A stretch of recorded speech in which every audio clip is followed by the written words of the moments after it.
भारत के प्रधानमंत्री का पद देश का सबसे महत्वपूर्ण, गरिमाई और शक्तिशाली पद है, जो देश की सुरक्षा और उन्नति के लिए जिम्मेदार होता है।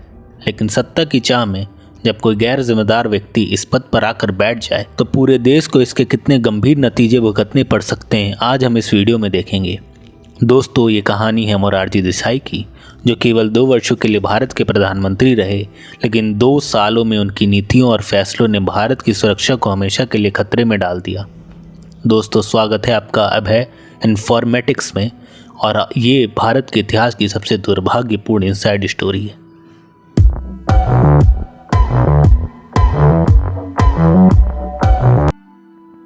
भारत अपने पड़ोसी देश जैसे चीन और पाकिस्तान से हमेशा परेशान रहता है।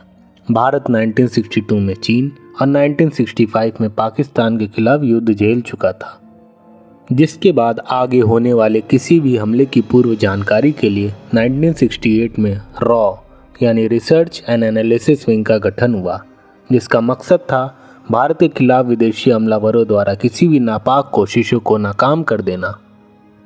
रॉ के पहले डायरेक्टर बने रामेश्वर नाथ काऊ, जिन्हें द ग्रेट आर.एन. काऊ के नाम से भी जाना जाता है। आर.एन. काऊ का नाम भारत के ही नहीं, पूरी दुनिया के सबसे काबिल जासूसों में गिना जाता है। रॉ, ऑपरेशन काऊटा और जनता पार्टी द्वारा देशद्रोह। जनता पार्टी सरकार के समय भारतीय रॉ काऊटा में पाकिस्तानी परमाणु गतिविधियों के बारे में खुफिया जानकारी इकट्ठा करने में सक्षम थी। काऊटा खान रिसर्च लेबोरेटरी की साइट है, जो पाकिस्तान की मुख्य प्रयोगशाला और साथ ही लंबी दूरी की मिसाइल के लिए उभरता हुआ केंद्र है। काऊटा से संबंधित जानकारी इकट्ठा करने के लिए भारतीय रॉ ने ऑपरेशन काऊटा लॉन्च किया।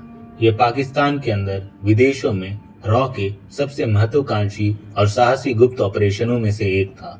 काऊटा जुल्फिकार अली भुट्टो की मौन प्रार्थनाओं का जवाब था, जिन्होंने पाकिस्तान के विदेश मंत्री के रूप में भावुक होकर कसम खाई थी कि पाकिस्तान परमाणु बम बनाएगा, भले ही लोगों को घास खानी पड़े, जैसा कि उन्होंने 1965 में द गार्जियन के साथ एक इंटरव्यू में कहा था।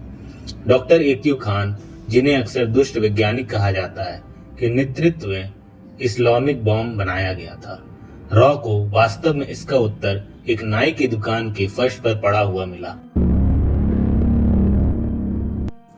रॉ के एजेंटों ने यह पता लगा लिया था कि इस प्रोजेक्ट बेस्ड काऊटा पर काम करने वाले कुछ साइंटिस्ट एक हेयर सैलून में बाल कटाने जाते हैं। वहां पर मौजूद रॉ के एजेंटों ने उनके बालों के सैंपल को कलेक्ट करके उनकी जांच के लिए भारत भिजवाया।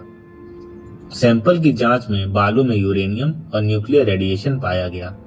अब इस बात की पुष्टि हो चुकी थी कि पाकिस्तान की काऊटा में न्यूक्लियर टेस्ट की तैयारी ही चल रही थी।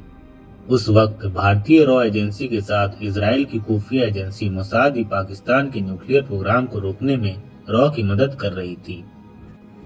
यहाँ तक कि मोसाद खुद ही अपने फाइटर प्लेन से पाकिस्तान की काऊटा में बम गिराने को तैयार था, जिसके लिए उसने भारत सरकार से अपनी एयर स्पेस और रिफ्यूलिंग की इजाजत मांगी थी। और इन सब के पीछे भारतीय खुफिया एजेंसी के एजेंट्स ने काऊटा न्यूक्लियर सेंटर के एक पाकिस्तानी साइंटिस्ट को केवल $10,000 के बदले में उस न्यूक्लियर साइट का पूरा ब्लूप्रिंट देने के लिए राजी कर लिया था, जो रॉ के लिए एक बहुत बड़ी कामयाबी थी। और ऑपरेशन काऊटा और $10,000 की अनुमति लेने के लिए रॉ के डायरेक्टर इसकी पूरी जानकारी लेकर सीधे प्रधानमंत्री मोरारजी देसाई की रिपोर्ट करते हैं। लेकिन शाबाशी देने की बजाय प्रधानमंत्री ने रॉ के डायरेक्टर को ही फटकार लगाई और पैसे देने से मना कर दिया, और ये आदेश भी दिए कि इस ऑपरेशन को तत्काल प्रभाव से रोक दिया जाए, जिसके पीछे उनका ये कहना था कि भारत को पाकिस्तान के आंतरिक मामलों में हस्तक्षेप करने का कोई अधिकार नहीं है। मोरारजी देसाई यहीं नहीं रुके। उनकी अक्सर पाकिस्तान के राष्ट्रपति जनरल जियाउल हक से फोन पर बातचीत होती रहती थी, और एक दिन यूं ही डींगे हाँकते हुए उन्होंने पाकिस्तानी राष्ट्रपति को ये जानकारी साझा कर दी कि भारत को उसके न्यूक्लियर साइट के बारे में पता है। जिसके बाद जनरल जियाउल हक ने भारतीय जासूसों को पकड़ने के लिए अपनी पूरी ताकत लगा दी।